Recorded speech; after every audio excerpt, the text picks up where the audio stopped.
주일로 오늘은 9월 이제 마지막 주일입니다.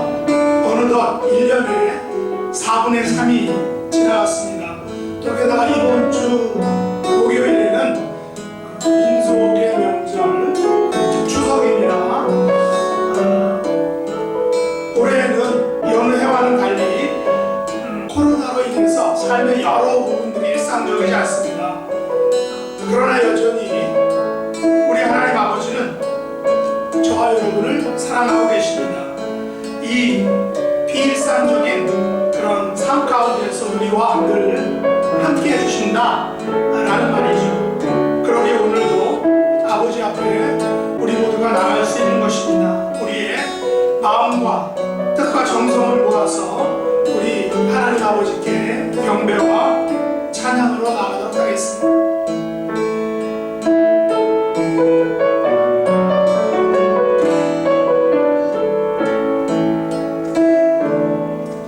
내게 허락하신 시련을 통해 나의 믿음도 강하게 자라나고 또한 삶과 골짜기 지나는 동안 주께 더 가까이 나를 이끄시네. 시간이 어렵고 힘겨워도 내 주님보다 크지 않네. 내 앞에와 나가 달라지지 않으며 주가 나로 바다 위 걷게 하리. 나는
생명에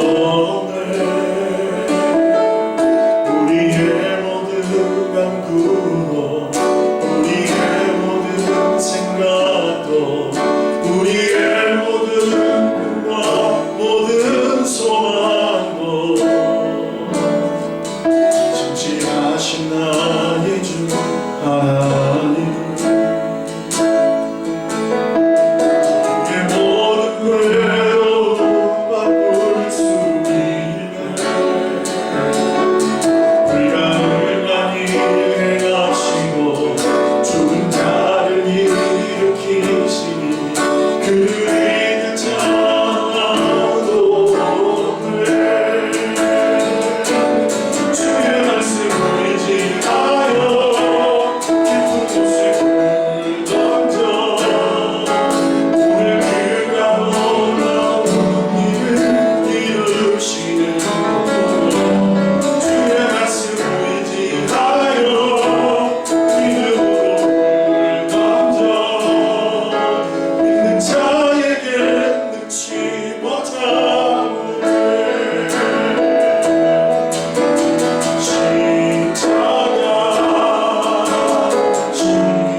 합심으로 기도하겠습니다. 첫 번째 기도 제목은 이제 1년에 4분의 3을 지켜주신 것을 감사합니다. 남은 4분의 1을 우리 하나님께서 함께해 주심으로 말미암아 좋은 열매들을 맺을 수 있도록 은혜를 풀어달라고, 또 개인과 가정과 교회와 국가를 하나님께서 든든한 손으로 능력의 손으로 꽉 붙잡아달라고, 특별히 이제 얼마 있으면 11월 3일에 미국 대통령 선거 가운데 우리 하나님께서 함께 해달라고, 그 다음에 이제 두 번째는 코로나로 인해서 우리의 마음과 삶과 믿음이 낙심되지 않도록 하나님께서 은혜와 자비를 베풀어달라고, 우리의 예배를 받아주시고 놀라운 축복의 시간이 될 수 있게 하나님이 역사해달라고 우리 다 같이 합심으로 기도하겠습니다.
찬양하라.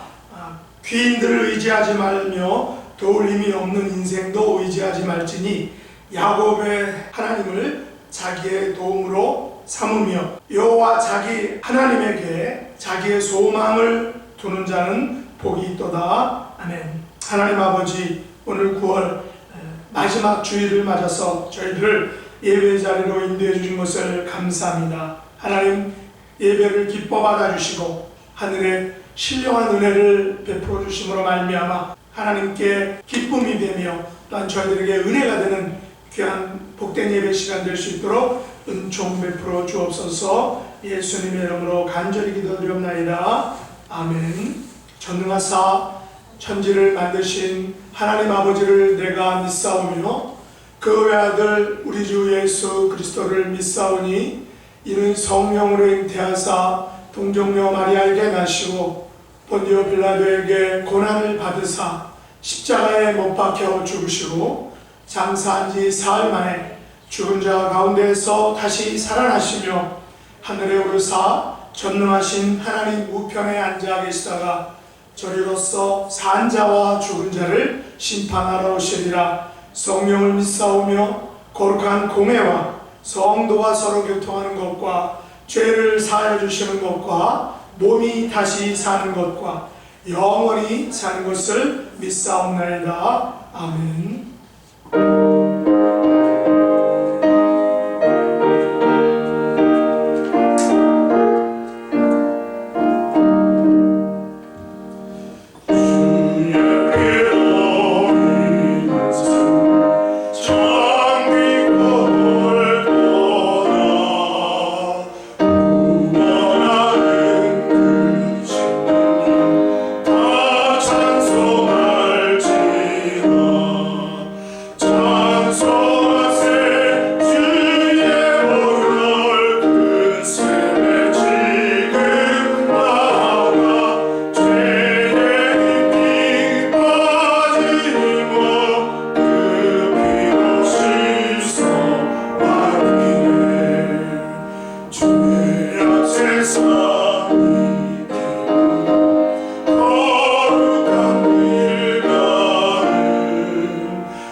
소식 알려드리겠습니다.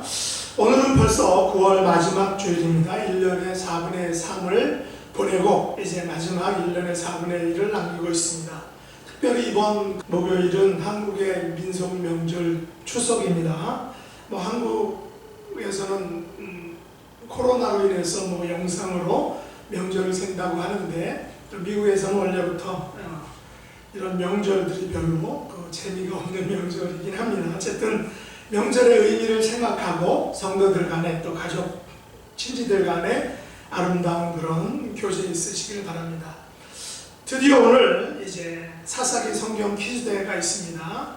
어떻게 할까를 고민하다가 그냥 12시 반 정도, 그러니까 예배를 조금 정시 11시에 여러분 예배를 드리셔서 12시 조금 넘겨서 바로 예배를 마치시고 12시 반이 됐을 때 교회 단톡방에서 성경 퀴즈대회를 하려고 합니다. 문제는 제가 내고 답안은 여러분이 작성하시는데 답안은 단톡방에 하든지 어쨌든 아니면 개인적으로 보내든지 단톡방에 하면은 한 사람밖에 하지 못하는데 그 타이핑이 빠르신 분이 유리할 것 같아서 그냥 제 생각 같아서는 그냥 답안을 저의 카톡방으로 보내주시면 제가 나중에 그 문제에 대해서 여러분들이 그 맞히신 것을 점수를 내서 좀 약간 연세가 드신 분도 어쨌든 답을 맞히시면 나중에 그래서 채점을 해서 점수를 매기는 방향으로 했으면 좋겠습니다. 어쨌든 정확한 건 이제 예배를 마친 다음에 결정하도록 하겠습니다. 10월 행사 일정 알려드리겠습니다. 11일 토요일인데 가을 소풍을 예정했는데 한번 추진해 보도록 하겠습니다. 요즘에 너무나도 성도들이 집콕을 해서 바깥에를 전혀 나가시지 못하는 성도님들도 계셔서 어쨌든 차를 여러 대를 해서 가까운 곳이라도 같이 파악이나 이렇게 가서 멀찌감치 앉아서 이렇게 성도의 교제를 나누었으면 합니다. 또 25일 주일 날에는 가족 찬양제가 있는데 원래는 12월 달에 우리 제2회 새생명 축제를 해야 되는데 이거는 조금 다음으로 하고 어쨌든 가족 찬양제를 먼저 하도록 하겠습니다. 그리고 저희가 코로나로 인해서 생일 축하를 못했는데 9월, 10월 생일자 명단 추보에 나갔습니다. 4일날 진대규 전도사님, 9월 4일날 또 9월 20일 백승민이, 10월 1일 우리 이수연 집사님, 또 10월 7일 김혜경 집사님, 또 10월 10일 백승찬 생일 맞으신 분들 예수님의 이름으로 축복하고 축하드립니다. 다른 온라인 예배 여러분들이 카톡방을 통해서 참여해 주시고 카톡방이 아니면 그냥 뉴라이프 미션 처치 .us us로 이렇게 바로 웹사이트로 접속하시면 우리 교회에서 예배를 다 같이 볼 수 있습니다. 다 같이 기도드리겠습니다. 하나님 아버지 9월의 마지막 주일 거룩하고 복된 주님의 날을 맞게 하심을 감사합니다. 또 하나님의 백성들을 예배 자리로 인도해 주신 것을 감사합니다. 이 시간 진리와 성령으로 아버지께 가오니 아버지의 자비와 긍휼의 얼굴을 저희들에게 비춰주시기를 원합니다. 오직 9월에 주님만을 바라보는 그런 복된 예배 시간이 될 수 있도록 은혜 베풀어 주옵소서. 지난 한 주간도 아버지께서 저희들에게 베풀어 주신 은혜를 인하여 감사와 찬양을 드립니다. 지난 한 주간을 돌아볼 때 저희가 처한 삶의 자리에서 살아갈 때 하나님 아버지와 또한 사람들에게 온전하게 행하였는지를 돌아보기 원합니다. 나의 고집과 만족만을 생각하며 살았음을 또한 고백합니다. 내 문제, 또 내 가족, 내 교회, 내 나라에 집중함으로 말미암아 다른 사람들과 또 다른 나라 사람들의 아픔을 저희들이 헤아리지 못한 것을 하나님 용서해 주시기를 원합니다. 이처럼 연약하고 부족함에도 불구하고 저희들을 여전히 사랑해 주시고 또 저희들을 기다려 주시는 그런 하나님 아버지께서 계심을 인해 저희들은 감사를 드립니다. 오늘도 한 해의 4분의 3이 지나가고 이제 나머지 4분의 1만을 남기고 있습니다. 엊그제 한 해를 시작한 것 같은데 벌써 연말이 다가오고 있습니다. 연초에 하나님과 또 가족과 자신에게 다짐했던 성숙한 삶으로의 모습들이 어느 정도 이루어졌는지를 평가해 볼 수 있는 그런 남은 4분의 1의 시간이 될 수 있도록 은혜를 베풀어 주시기 원합니다. 남은 3개월을 더욱 의미 있게 보낼 수 있도록 지혜와 열정을 저희들에게 베풀어 주시기 원합니다. 오는 주말부터 이제 한국에선 민속의 명절 추석이 있습니다. 이곳에서는 별 의미 없이 보내고 있지만 우리가 그 추석이 가지고 있는 의미를 지켜서 온 가족이 함께 기쁨과 사랑을 나눌 수 있는 그런 복된 명절이 될 수 있도록 인도해 주시기 원합니다. 얼마 전 조국의 해양 공무원이 북한에 의해서 총살당하고 또한 화장당으로 말미암아 온 국민이 지금 분노하고 있는데 하나님 아버지께서 이 어려운 현실 또 이러한 복잡한 그런 관계 속에서 하나님이 함께 해주시고 은총을 베풀어 주셔서 속히 대한민국에 평화가 있게 도와주시고 정의로운 나라 또한 공의로운 나라가 될 수 있도록 하나님이 은혜를 더해 주시기 원합니다. 다음 달 11월 3일에는 우리 미국 대통령 선거가 있습니다. 간절히 원하옵기는 하나님, 이 나라가 참으로 청교도 정신으로 세워졌는데 지금은 많이 그 정신에서 멀어져 있는 것을 저희들이 느끼고 있습니다. 간절히 원하옵기는 다시금 청교도 정신으로 돌아갈 수 있는 리더를 세워주시고 참으로 세계를 아버지께서 원하시는 방향으로 인도하는 그런 대통령이 선출될 수 있도록 아버지께서 긍휼과 자비를 베풀어 주시기를 간절히 원합니다. 또한 오늘 예배 후에는 사사기 성경 퀴즈 대회를 가시려고 합니다. 사사기 말씀을 통해서 오늘날 우리의 혼란한 시대를 살 수 있는 그런 말씀으로 받게 도와주시고 새벽마다 묵상하는 저희들 사복음서를 마치고 이제 다시금 사도행전을 시작하고 있는데 하나님이 함께 해주셔서 말씀을 통해서 우리가 처한 어려운 현실을 말씀으로 이겨나가고 극복하는 말씀에 바로 선 하나님의 백성들 다 될 수 있도록 하나님이 은혜를 베풀어 주시기 원합니다. 우리의 공동체 식구들 가운데 육신적으로 연약한 분들 하나님 찾아가 주시고 간절히 원하옵기는 남생애 동안 강건함의 복을 허락해 주시며 우리를 괴롭히고 또 낙심시키는 마음의 근심과 걱정과 모든 염려들과 육신의 질병과 상처들을 예수님의 십자가의 보혈의 능력과 권세로 사랑으로 회복시켜 주시고 터치하여 주시기 원합니다. 이 시간 진리의 성령 하나님께서 함께 해주심으로 말미암아 저희들의 심령과 육체를 하나님 아버지의 영으로 가득 채워주셔서 하나님을 만나고 또 하나님을 만남으로 말미암아 우리의 삶의 문제가 해결되는 복된 예배 시간이 되게 하여 주옵소서. 또 이 시간 말씀을 전하시는 박 목사님에게 성령 하나님께서 능력으로 함께 해주시고 말씀을 들을 때 질병들이 떠나가며 우리의 문제들이 해결되고 천국의 힘과 능력을 맛보는 귀한 말씀이 선포되도록 은총 베풀어 주옵소서. 예수님의 이름으로 간절히 기도드렸나이다. 아멘.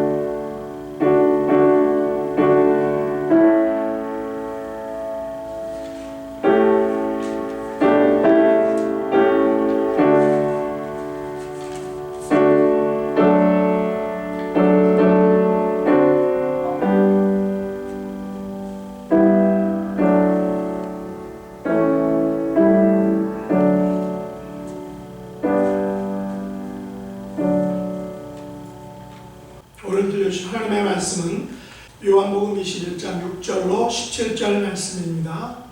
요한복음 21장 6절로 17절 말씀 우리가 잔잔한 목소리로 같이 합독하도록 하겠습니다.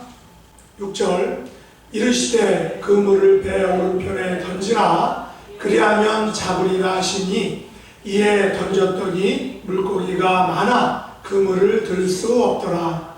예수께서 사랑하시는 그 제자가 베드로에게 이르되 주님이시라 하니 시몬 베드로가 벗고 있다가 주님이라 하는 말을 듣고 겉옷을 두른 후에 바다로 뛰어내리더라. 다른 제자들은 육지에서 거리가 불과 한 50칸쯤 되므로 작은 배를 타고 물고기 든 그물을 끌고 와서 육지에 올라보니 숯불이 있는데 그 위에 생선이 놓였고 떡도 있더라. 예수께서 이르시되 지금 잡은 생선을 곧 좀 가져오라 하시니 시몬 베드로가 올라가서 그물을 육지에 끌어올리니 가득히 찬 큰 물고기가 153마리라 이같이 많으나 그물이 찢어지지 아니하였더라. 예수께서 이르시되 와서 조반을 먹으라 하시니 제자들이 주님이신 줄 알므로 당신이 누구냐 감히 묻는 자가 없더라. 예수께서 떡을 가져다가 그들에게 주시고 생선도 그와 같이 하시니라. 이것은 예수께서 죽은 자 가운데서 살아나신 후에 세 번째로 제자들에게 나타나신 것이라. 그들이 조반 먹은 후에 예수께서 시몬 베드로에게 이르시되 요한의 아들 시몬아 내가 이 사람들보다 나를 더 사랑하느냐 하시니 이르되 주님 그러하나이다. 내가 주님을 사랑하는 줄 주님께서 아시나이다. 이르시되 내 어린 양을 먹이라 하시고 또 두 번째 이르시되 요한의 아들 시몬아 내가 나를 사랑하느냐 하시니 이르되 주님 그러하나이다. 내가 주님을 사랑하는 줄 주님께서 아시나이다. 이르시되 내 양을 치라 하시고 세 번째 이르시되 요한의 아들 시몬아 내가 나를 사랑하느냐 하시니 주께서 세 번째 내가 나를 사랑하느냐 하심으로 베드로가 근심하여 이르되 주님 모든 것을 아시오매 내가 주님을 사랑하는 줄을 주님께서 아시나이다. 예수께서 이르시되 내 양을 먹이라. 아멘.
용서하시고 회복시키시는 예수님이라는 제목으로 말씀 전해주시겠습니다. 사람은 누구나 성공한 인생을 살기 원합니다. 경제적인 풍요와 행복한 가정, 또 자랑스러운 명예, 그리고 자녀들이 잘 되는 축복, 이러한 것들 속에서 살기를 원합니다. 하지만 누구나 다 그러한 성공한 인생을 살지는 못합니다. 물론 성공한 인생이냐 아니냐를 누가 판단할 수 있느냐 하겠지만 적어도 자기 자신은 자신의 인생에 대해 판단할 수 있을 것입니다. 오늘 본문에는 철저하게 실패한 인생을 산 한 사람이 나옵니다. 바로 베드로입니다. 물론 베드로라고 하는 사람의 인생 전반을 살펴봤을 때는 결코 실패한 사람이라고 할 수 없지만 최소한 오늘 이 본문이 기록되어 있는 말씀 속에서 예수님을 다시 만나기 전까지의 지금 서 있는 베드로의 모습은 분명히 실패한 인생입니다. 베드로는 예수님의 제자로 예수님의 공생의 기간을 함께 했습니다. 예수님과 함께 먹고 마시고 또 자고 하면서 예수님과 함께 말씀을 전했고 이 베드로의 인생에 있어서 아마 가장 같이 있는 시간이었을 것입니다. 그런데 베드로는 우리가 아는 것처럼 예수님을 3번 부인하면서 예수님과의 모든 관계를 스스로 끊어버렸습니다. 그리고 오늘 예수님을 처음 만났던 바로 그 디베랴 바닷가에 실패한 인생의 모습으로 서 있는 것입니다. 이런 베드로와 제자들을 오늘 예수님께서 찾아오셔서 이들을 회복시켜 주십니다. 오늘 말씀을 통해 실패한 모습으로 서 있는 베드로와 제자들이 예수님을 다시 만나 회복되고 새 힘과 능력으로 하나님의 영광을 위해 살았던 것과 같은 은혜가 함께 하시기를 축원합니다. 오늘 말씀을 통해 3가지 은혜를 함께 나누기를 원합니다. 먼저 첫 번째는 예수님께서 찾아오셨다 하는 것입니다. 그 베드로를 예수님께서 찾아오셨습니다. 예수님을 배반하고 떠난 베드로에게 예수님께서 다시 찾아오신 것입니다. 주님을 배반한 우리들에게도 예수님은 찾아오십니다. 또 사람들에게 버림받고 외면당하고 스스로도 포기해버린 인생이라고 할지라도 예수님은 찾아오십니다. 99마리의 양을 두고 잃은 양 1마리를 찾아오시는 것처럼 예수님은 찾아오십니다. 성경에는 이런 풍랑 속에 있었던 제자들, 문둥병, 중풍병, 소경, 병든 사람들에게 또 절망한 자에게 예수님께서 직접 찾아오셨던 것들이 많이 기록되어 있습니다. 요한일서 4장에 보면 우리가 하나님을 사랑한 것이 아니요 하나님이 우리를 사랑하사 우리 죄를 속하기 위하여 화목제물로 그 아들을 보내셨습니다. 로 기록하고 있습니다. 우리가 먼저 하나님을 사랑하고 하나님을 찾아야 하는데 늘 하나님께서 우리를 먼저 사랑하시고 찾으신다 하는 말씀입니다. 우리가 고난과 고통, 환난 중에 있다고 또 좌절하고 낭망하지 말고 예수님을 만나야 합니다. 내가 의지하던 모든 것들을 다 떠나 오직 주님만 의지하면 주께서 찾아오십니다. 그런데 오늘 본문에 보면 날이 새어갈 때에 예수께서 바닷가에 서셨다라고 기록되어 있습니다. 그리고 이미 숯불이 있고 그 위에 생선과 떡도 놓여 있었습니다. 그렇다면 이것이 의미하는 것이 무엇일까 생각해 보면 제자들이 밤이 새도록 고기를 잡았는데 아무것도 잡지 못하고 있는 그 실패의 순간에 주님은 이미 그 옆에 와 계셨다라는 사실입니다. 다만 제자들이 그 사실을 모르고 있었습니다. 다시 생각해 보면 예수님은 우리가 고난과 환난에 처할 때 찾아오시는 것이 아니라 항상 우리 옆에 계신 것입니다. 다만 우리가 고난과 환난에 처했을 때에만 주님을 찾기 때문에 그때에야 우리 곁에 계신 주님을 만날 수 있는 것입니다. 오늘 또 한 가지 우리가 은혜를 나눌 부분은 예수님을 향해 나아가는 우리가 되어야 되겠다 하는 것입니다. 예수님께서는 찾아오십니다. 우리가 어떤 죄를 짓고 있고 어떤 모습으로 어떤 인생을 살고 있어도 예수님은 우리를 찾아오십니다. 그렇지만 그럼에도 우리 역시도 예수님을 향해서 나아가야 합니다. 오늘 예수님을 배반했다라고 하는 이 측면에서만 보면 가롯 유다와 베드로를 비교해 볼 필요가 있습니다. 가롯 유다도 예수님을 배반하고 예수님을 은둔 30년에 판 사람이지만 베드로는 예수님을 또 부인한 사람입니다. 둘 다 예수님을 배반한 사람들, 배신한 사람들인데 만약에 이 두 사람의 죄가 누가 더 클 것이냐를 비교해 본다면 그걸 정확하게 객관적으로 비교해 볼 수는 없겠지만 저는 개인적으로 베드로의 잘못이 더 크다고 생각합니다. 가룟 유다는 분명히 예수님을 팔았습니다. 그렇지만 우리가 잘 알고 있는 것처럼 만약에 그때 가룟 유다가 예수님을 파는 행위가 없었다면 예수님이 십자가를 안 지실 수 있었을까요? 유대인들이 결국 예수님을 잡아 죽일 수 없었을까요? 유다의 행위가 없었다면 그건 그렇지 않았을 거예요. 유대인들은 그때 이미 무슨 수단과 방법을 써서라도 예수님을 잡아 죽이기 위해 혈안이 돼 있었고, 다만 유다가 예수님을 파는 행위는 그 일을 더 빠르게 진전시킨 것일 뿐이지 결국은 시간 문제일 뿐이지, 유다가 예수님을 파는 행위가 없었다고 하더라도 유대인들은 결국 예수님을 잡아 죽인 그 결과가 변하지는 않았을 겁니다. 그런데 베드로의 경우는 다릅니다. 예수님과 3년 넘게 함께 먹고 자고 마시면서 하나님의 나라를 선포하고 말씀을 전했던, 누구도 다 같이 얘기하는 예수님의 수제자였던 베드로였습니다. 그런데 지금 예수님이 가장 위기의 순간에 서 있을 때 그 순간에 베드로는 예수님을 외면한 것입니다.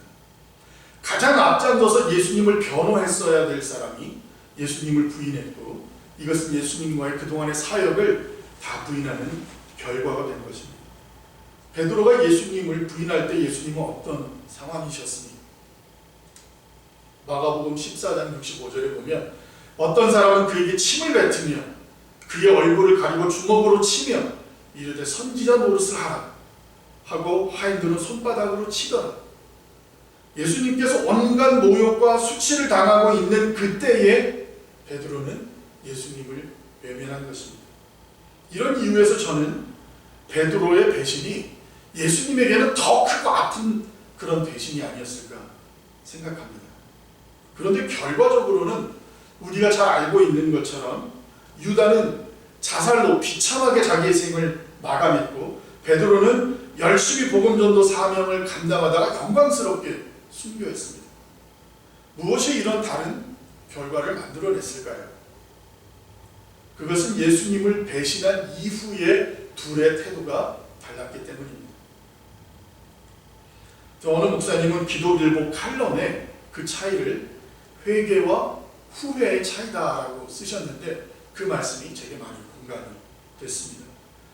베드로는 주님의 말씀이 생각나서 가슴을 치면서 회개를 했고, 유다는 스스로 잘못했다라는 생각을 한 이후에 그저 목숨을 끊었다는 것입니다.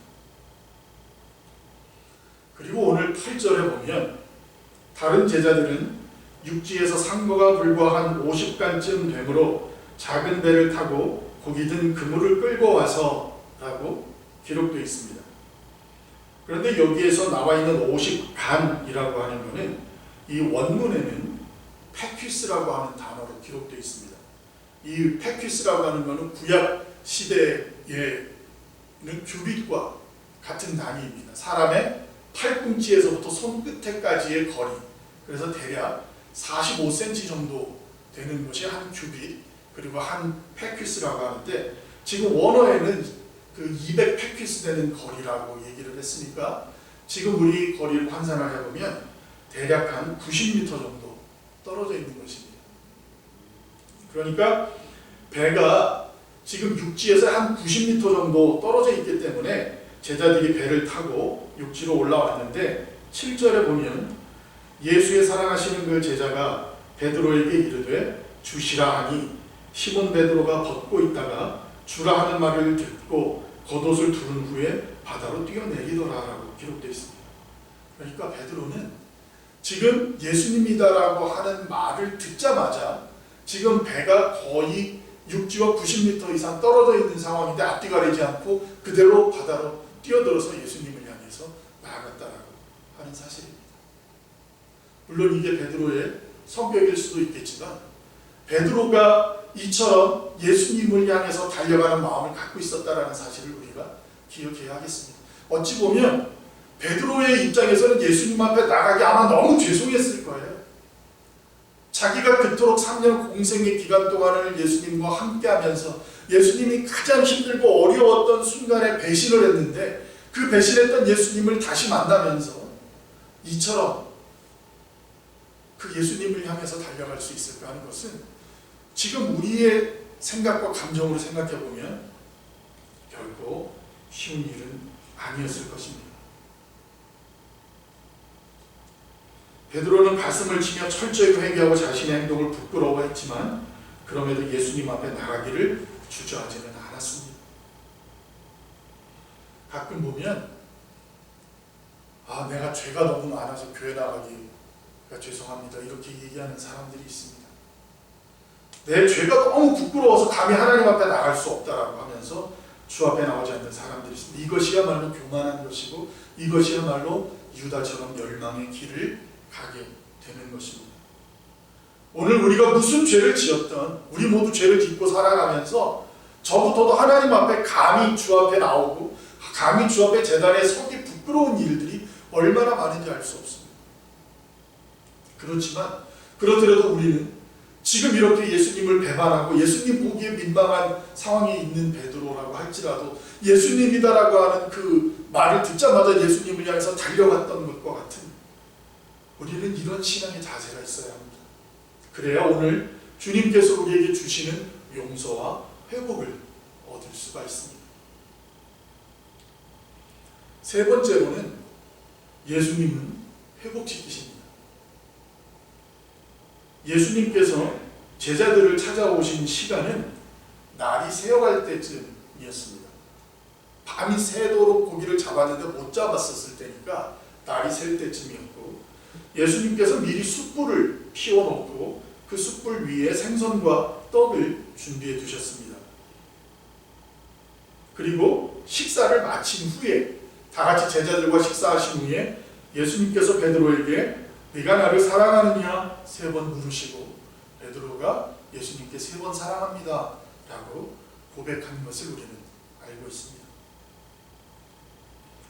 베드로가 예수님을 부인했던 그 때가 바로 새벽 날이 셀 무렵이었습니다. 우리가 잘 알고 있는 것처럼 베드로가 3번 예수님을 부인하더니 새벽 닭이 울었습니다.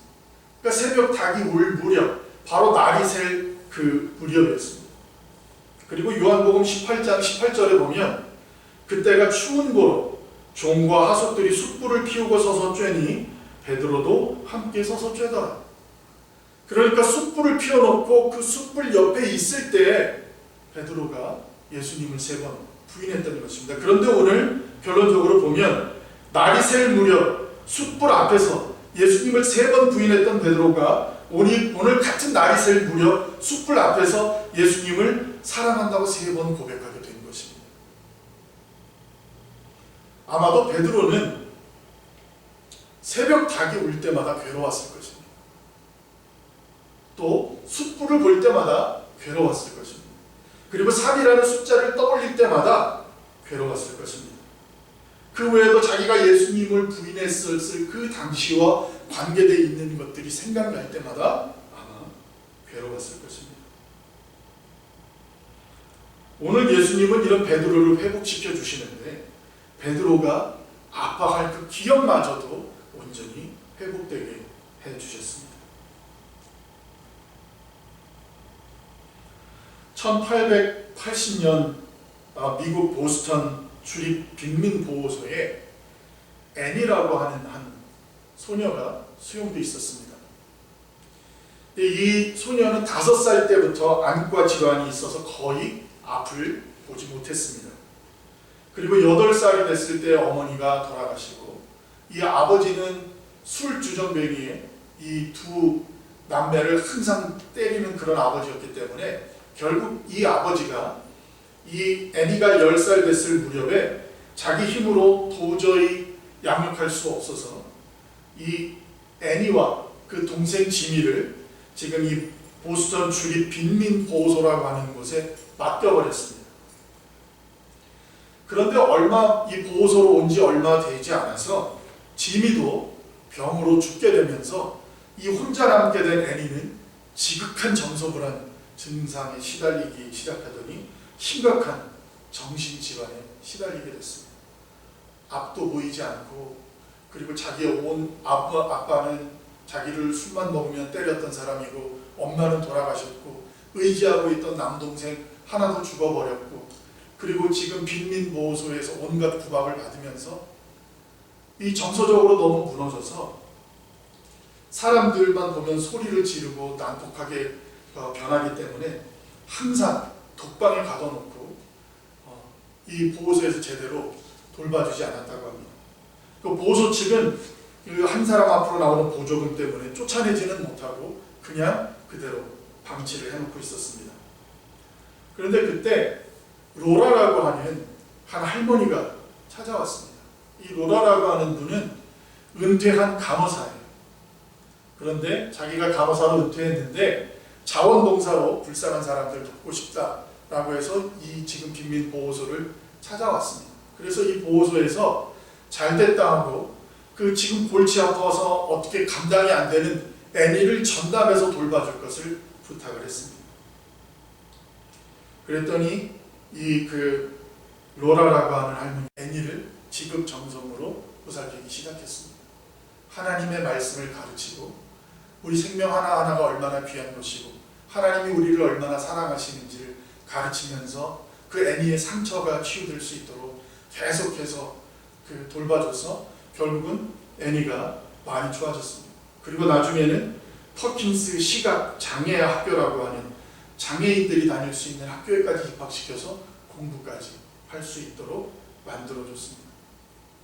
그래서 정상적인 생활을 하게 된 이 애니가 나중에 성장해서 자기도 자기처럼 정신질환을 갖고 있던 사람들, 앞을 보지 못하는 사람들, 이런 사람들을 위해서 봉사할 수 있는 사람이 되어야 되겠다 하고 그런 길을 걷게 되는데, 그러면서 헬렌 켈러라고 하는 아이를 만나게 됩니다.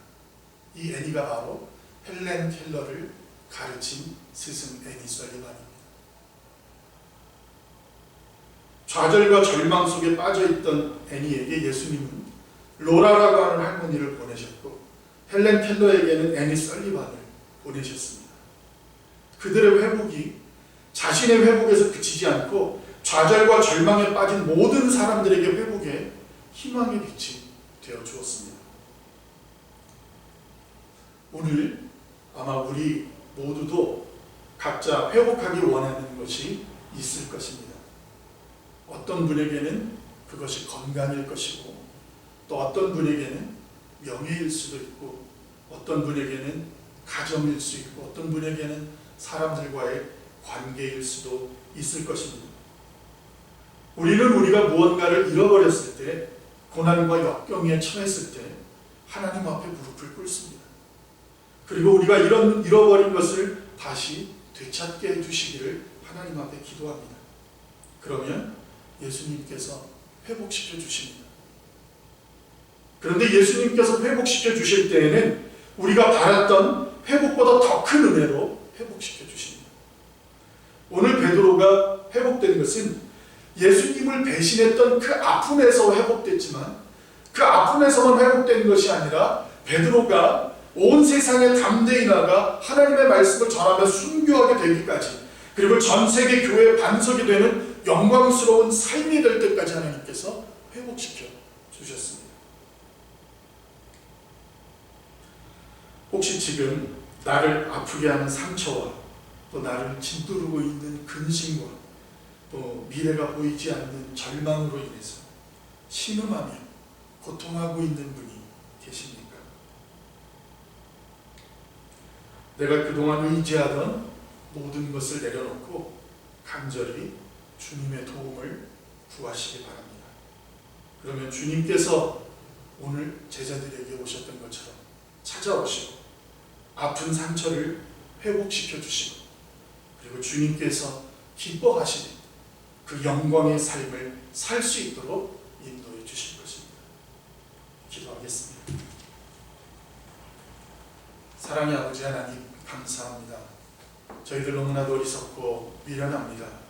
그럼에도 우리를 찾아오시는 그 하나님의 은혜를 바라오니 하나님, 우리에게 오셔서 우리의 문제의 근원을 회복시켜 주시고 하나님 기뻐하시는 곳으로 하나님께 영광 돌리며 사는 삶으로 인도하는 하나님의 귀한 역사를 함께하여 주옵소서.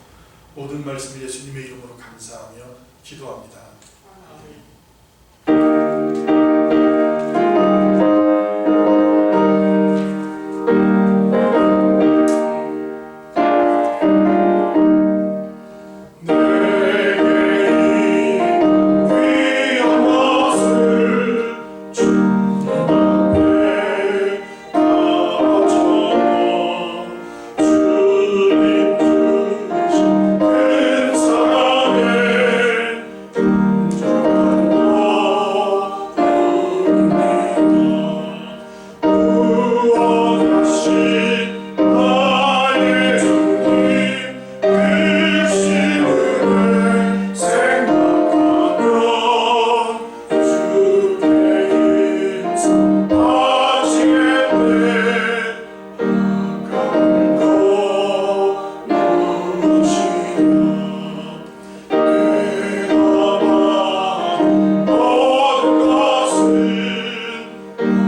가을의 선선함과 풍요로움을 허락해 주신 것 또한 감사합니다. 저희들 영혼에도 또 저희들 가정에도 하나님 아버지께서 주시는 그런 풍요로움과 또한 선선함을 허락해 주시기를 간절히 간구합니다. 말씀을 통해서 용서하시고 또 회복시켜 주시는 우리 예수님을 만날 수 있는 귀한 하나님의 백성들이 될 수 있도록 은혜 베풀어 주시기 원합니다. 한 주간 동안도 예수님을 통해서 용서와 회복을 맛보는 그런 복된 한 주간이 되도록 하나님이 은혜 베풀어 주옵소서. 또 아버지 앞에 나올 때 열의 하나를 구별하고 또 감사와 봉사와 희생을 드리오니 아버지께서 기뻐하시고 또 드리는 손길들에게는 더욱더 감사와 기쁨이 배가 되는 은혜를 베풀어 주시기 원합니다. 남아있는 그런 4분의 1의 연말을 우리가 잘 지내며 또 아버지께서 기뻐하시는 많은 열매들을 맺을 수 있는 그런 하나님의 자녀들 될 수 있도록 하나님께서 축복해 주옵소서. 예수님의 이름으로 간절히 기도드립니다. 아멘.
찾아와 주시고 회복시켜 주시기 간절히 바라는 우리 성도 한 사람 한 사람 머리 위에 이제로부터 영원히 함께 하실지어다.